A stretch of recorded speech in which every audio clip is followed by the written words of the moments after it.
Hace pocas semanas se cumplió el día 12 de octubre del año 2020.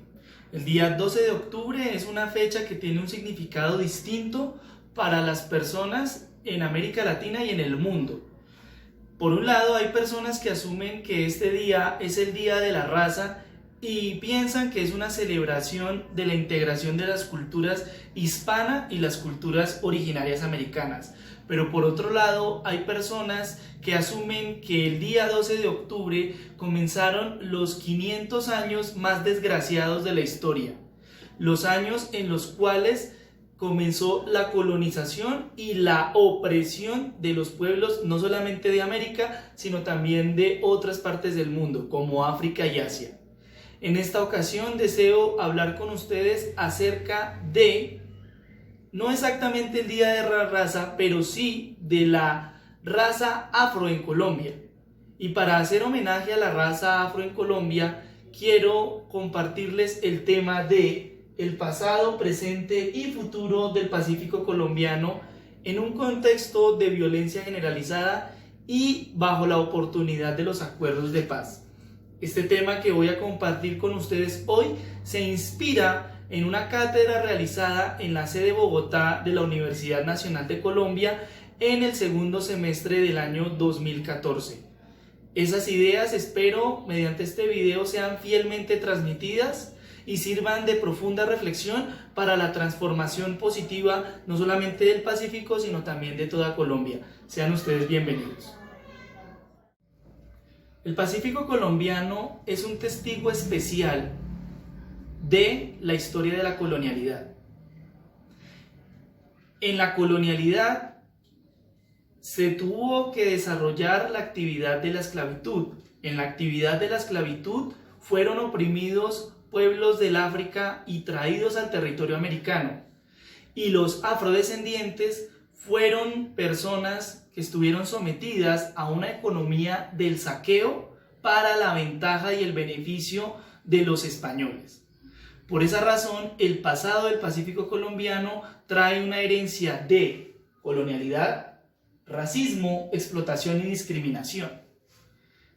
Esta realidad de explotación, de colonialidad y de racismo hace que grandes sectores de la sociedad colombiana tengan desprecio por nuestros hermanos afrodescendientes, y además de esto genera un contexto de pobreza y un contexto de abandono estatal. En este contexto de pobreza y abandono estatal se configuran las semillas del presente del Pacífico colombiano, desafortunadamente un presente de violencia generalizada. En este presente de violencia generalizada se han encumbrado intereses criminales nacionales y transnacionales. En negocios como el negocio de la minería ilegal, del tráfico de madera, de la pesca ilegal y del narcotráfico, se generan las acciones y se generan los contextos que afectan gravemente a los habitantes del Pacífico. Tenemos, por ejemplo, en el tráfico de madera la participación de ciudadanos chinos y de ciudadanos brasileños. En el caso de la pesca ilegal, participación de ciudadanos japoneses. En el caso de la minería ilegal, la participación de actores nacionales de otros territorios de Colombia. Y en el caso más grave, que es el caso del narcotráfico, el dominio por parte de carteles mexicanos. En este contexto de criminalidad, entonces, hay actividades que generan grave sufrimiento sobre los habitantes del Pacífico, como por ejemplo la actividad de las casas de pique, sitios de descuartización de personas que son pensados para poder generar el dominio de estructuras del terror, o el reclutamiento de ejércitos ilegales donde las juventudes del Pacífico son obligadas a participar de guerras criminales que no les corresponden. Es muy complejo el pasado y es muy complejo el presente del Pacífico colombiano. Está atravesado por la injusticia y el sufrimiento, pero se abren posibilidades y por eso vale la pena pensar en el futuro del Pacífico colombiano. cómo podemos pensar en un futuro para el Pacífico colombiano, pensando en una transformación de la política de la muerte hacia la política de la vida. Históricamente, en un desprecio sobre el Pacífico colombiano, se ha estructurado una política de la muerte adelantada por diferentes funcionarios en los distintos gobiernos de la historia de Colombia. Esta política de la muerte se caracteriza por solamente buscar el beneficio económico para pocas familias y pocas personas. Si queremos transformar la política hacia una política de la vida y darle opciones al Pacífico colombiano y además a la nación colombiana, necesitamos transformar nuestra manera de ser y transformar nuestra manera de vivir. Una manera de ser y una manera de vivir que nos muestran los movimientos distintos de protesta en el Pacífico colombiano, tales como la minga indígena, el movimiento de mujeres o el movimiento de afrocolombianos por la defensa del territorio.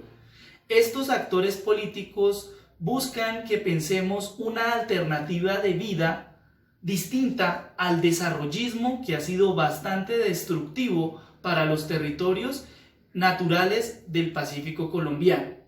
Estos territorios han tenido que sufrir de estas actividades atroces porque en la política del desarrollo hay una política del Producto Interno Bruto, del crecimiento económico, pero ¿crecimiento económico para quién? ¿Crecimiento económico para unos pocos?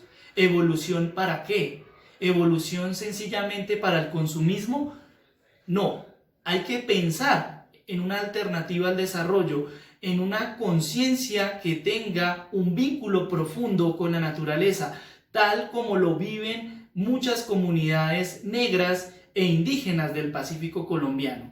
Estas comunidades tienen otra filosofía y otra ética sobre la sociedad y el ambiente que debemos tener en cuenta e imitar para transformar toda esta historia tan triste que hemos tenido que vivir a partir de los tiempos de la colonización.